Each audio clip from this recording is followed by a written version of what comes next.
sharing sentiments on the same. Some believe he should be, some believe that he shouldn't be arrested because he is a movement. Well, we'll be seeing that. He says when he gets back, he'll share his itinerary, and the Minister of Interior are free to actually come and get hold of him when he gets back to the country. Gloria, just before the break, we were speaking about these empowerment programs and how they resonate with the people. Just a few days ago, we saw that there was a formation of a board, sort of, to see to it that victims are compensated, something that Raila Odinga has vouched for the longest time. And we were talking about the right time to be popular just during the break, and we're seeing this even happening. So Ruto is constantly speaking to what people have been vouching for. Your thoughts on this? First of all, I think the problem we also have in Kenya is we are not informed. What President William Ruto has simply done should have even been done during is it Kibaki? Because we have had the Victim Protection Act from as far back as 2014. 2014. And then we had an amendment in 2017, I think, that introduced the Victim Protection Board, which has been, it is domiciled under the Solicitor General's office, the AG's office and the SG's office. And if you look at that act and you go and read what the spirit of that legislation was that we need to, as a country, look into compensating and taking care of victims of various injustices. So it's not only, right now the way he has said it is that, the protests, we had people who were victims of police brutality. He never said police brutality, but really those victims were of police brutality, and therefore they need to be compensated. But that is, it's in law. It's within the law. In fact, one of the manifesto points that we had in the Kenya Kwanza Women Charter was to operationalize the Victim Protection Board so that victims of sexual harassment and GBV should be compensated, so that because there's such a huge population that is suffering from past injustices, some of the injustices that were meted by authorities and government officers. Is it not what he's done? But there's so why are we clapping?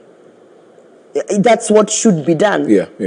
And in fact, my worry, because I'm happy about that pronunciation, and like I told you, you can almost preempt William Ruto's re-election strategy. He kept on saying, at the right time, you'll be popular. So this Victim Protection Board, in our Kenya Kwanza Women Charter Manifesto, it says that at the moment anashikilia Biblia kuapishwa, he is going to operationalize the Victim Protection Board. He didn't do it then. So these are cards that are being used because now there's so much anger from the families of those who lost their loved ones or those who are injured during the Gen Z protests. It is being used as if he has institutionalized a new thing because of the Gen Z protests. No, this is something that we should have done as Kenya Kwanza the moment we literally we were sworn into office. So my issue now here is, and this is what Kenyans should ask, there is a victim protection fund, trust fund, that is supposed to bankroll that whole operation. We are just being told that Professor Makau Mtua is there in charge of that thing. And then we have seen a few other people being mentioned here and there who apparently were a handshake, the guys who are supposed to do the 10-point agenda for the handshake. That is illegal. Because the way the act has been set up, there is a complete framework of how even the person who's going to be running the Victim Protection Trust Fund is appointed, including how you're going to have a board, so if anything, we need to now put our eyes and say, these people who are just being mentioned because of a handshake, are we really following the law? Then, now the question is the money that is going to be put in there. Where is it in the budget? Who has it? Because also it will not be an issue of saying there are 10 people here, kila mtu apewe 100. There's a methodology that has been legislated within the law. So I think Kenyans, we need to use the information. This is funny. We are in the era where information is at our fingertips. But as a society, we are the most ignorant. The days when when my father was alive, people would buy the only source of information was newspapers and libraries where you go to look for journals and whatever. Now we have information on our fingertips, but we don't bother to read about it. So I want Kenyans to go and read about the Victim Protection Act. Well, because then they will see there's nothing new that is being done, but also they will start seeing the illegalities that are going to be used, because that is going to be an instrument for campaign. So the unnecessary thing that is happening is we need to compensate victims of injustices. We need to offer them the relief. We need to even offer them judicial support in terms of lawyers and when they are going through this. But is that what is going to be done by Makau Mtua's team? Or what are they going to do? Are they not maybe going to go to certain places when they want to build votes and start dishing out money? People have come out to oppose this, especially Kalonzo Musyoka, some other people. So I'm trying to understand. The spirit is very genuine. These are people who are supposed to be compensated. William Ruto naturally is a politician, so he has to play politics. When you're looking at these two ideas and trying to merge them together, don't you think the general good? I don't think we should oppose it. The general good is better. Or I think instituting the Victim Protection Act and actually operationalizing the Victim Protection Board and even compensating the victims of not only the Gen Z protests, but as far back as 2017 when the act was there. I think that's a good step. Yes. And I don't think being in opposition means you oppose everything. I think the opposition... coming out. I think the opposition leaders should understand this is a good thing. But what they should be talking about is ensuring that William Ruto and his team and the cronies around him don't again use a good thing to loot. Because unfortunately, the looting that is happening in this government is epic. It's epic. You have seen the e-citizen thing. I mean, how can anyone sit in office after the e-citizen revelation? In a society where we are truly interested in changing things, forget about these smoking machines that are being given out. That 9 billion, that money from e-citizen, we should not be... Today, we should only be talking about how are we getting back that money. They've said since 2023, they fixed all the loopholes. No money has been lost. So why are we being told about this e-citizen thing now? If they fix the loopholes. That's the argument. You know me, my question is, every time I see empowerment, it's not that I don't want people to get bodas or money. Even myself, I would like to get a few bodas. Why not? My issue is, where is this money coming from? Because you see, as a citizen, I can't be the same one complaining about being overtaxed, but then I keep quiet about what I call rogue spending of the taxpayers' money. Because no one has shown me in our budget, the budget line where it is written, empowerment. When Mbadi was carrying the briefcase to go and defend the budget, nowhere in that budget was a line item written, this is money we are going to spend for empowerment. So where is this money coming from? Where is this money coming from? Where do you think it's coming from? Sylvanus Osoros is working with money in Kisii. If today he is told, sit down, tuandikie mahali, unatoa pesa, he can't. What if he can't? Even the most philanthropic, the Bill and Melinda Gates Foundation and the most Elon Musk himself does not do the things that these politicians are doing. These are people with money where we can know where their money is coming from. As much as they are philanthropic, there is accountability. You can see this is where money is coming from. This is what I'm doing. This is where is this money coming from? So for me, it is, if they can stand somewhere, show me a line item of where empowerment is coming from. Sporadic empowerment, not planned empowerment. It is like, oh, Muliona Gachagua alienda Western, twende tufanye empowerment. It's not even planned empowerment. It's not, and if there's a planned empowerment, also subject us with the plans. So, because if it's the roads, we have been given the 2025-26 roads that are going to be maintained or built or whatever. There's a plan. So as any government program, there should be then a plan of empowerment. Even before Gachagua goes to Isiolo, then you follow him. We should have already known, but empowerment was already structured for Isiolo on this and this date. But it cannot be that there's a kitty somewhere where you are just taking money to counter opposition. Because that's not what we passed as legislators in parliament in terms of the budget of this country. I mean, there's a lot going on around this empowerment, and we even saw the one that happened just last week where status was open to literally which was a good everybody thing. coming. And, Yeah. and even you came out and put a tag right there on your Facebook post, and I just want to read this. Woman representative of Nairobi County, I understand you have allegedly requested the communications team for status to avoid posting photos of you with our president. Why? Hii kitu ni simple. Kufa na mtu wako, whether there is a possible recall or not. Na kama mtu wako amekufikisha mwisho, also mwambie na useme. Because my point there was, it is so bad, it is so bad that even the people around the president are really trying not to be associated with him. That's how bad it is. And me, I don't speak rumors. That is not a rumor. That's not a rumor. That is a fact. And I know there's this whole thing about recalling the MPs. And Mheshimiwa Esther Passaris is one of the people on the list for the petition to recall her as the Nairobi women representative. So, and it was a wake-up call for her. Because ever since that recall made it the fire it has made, she has stopped being the police spokesperson. She has stopped doing some of the things she was doing, which I used to wonder and ask, do you know that these are your constituency of people who voted for you so that you can represent them? You are not voted in to represent the government. You were voted in to represent people. So you can see that it has shaken her. And that's what we need. We need people to be accountable to an extent that they stop acting like once I'm in office, there's nothing that you can do to me. So I believe, first of all, that's really what I was trying to highlight is, let's be accountable and let's be honest. Me, I've always been honest with my president, with my party leader. When the certain programs went wrong, I spoke up, I spoke everywhere. I keep speaking. And I believe that is where you want to go as a country. Even the next government that comes in should appreciate the people in your team who tell you the truth. Those are the people who will keep you closer to the electorate. Because if we started listening to Kenyans a long time ago, we would not even have had the Gen Z protest. And you know, that's why we've reached a place where no one wants to talk about manifesto, what you're going to. People are just like, we just need to remove this guy.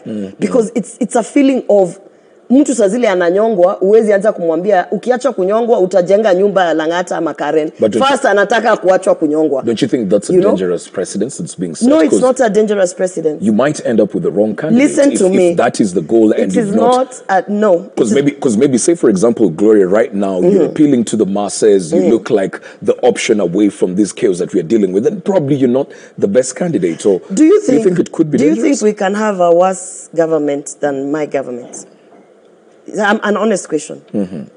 Do you think with the things that have happened in the last 3 years? Because I have been in this country for 39 years. Do you think that we can have things worse than where we are? Can it get any worse?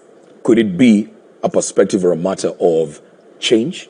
Have we ever had a season or a president who has presented challenges in all aspects? Have we think about it? Moi, the dictator that he was, education was working under him. At least education was working. Healthcare was not bad. You understand? And then maybe the other issues we can canvass. Then you go, Mwai Kibaki. Under him, education was working. We had a bit of issues in healthcare. He tried to fix them. But also, what did he do? He championed infrastructure. Right? Then we had Uhuru Kenyatta. Right? People say, oh, he was so aloof. He was this and this. Education was working. Security was working. I mean, you know, you think about some of those things. Now, then we have my party leader, William Ruto. How many challenges do we have? We have challenges in the education sector. It's not working. Healthcare. It's not working. Infrastructure, looting all the way. I'm telling you, now we just look at them in blocks. I think the one thing that I can speak maybe positively, because that I always say, Mgala muwe lakini haki mpe, is the fertilizer program. Despite the scandal, at least that one. But that's why I'm asking, do you think that we can get someone who can make it worse than this? Because where we are, it's the first time in the history of this country, Parliament was invaded and almost burnt down. Yeah. Raila Odinga has been in opposition all these years, and he has never gotten to a place where his protests have culminated. People are so angry they've gone to burn down parliament. Yeah. That is a first.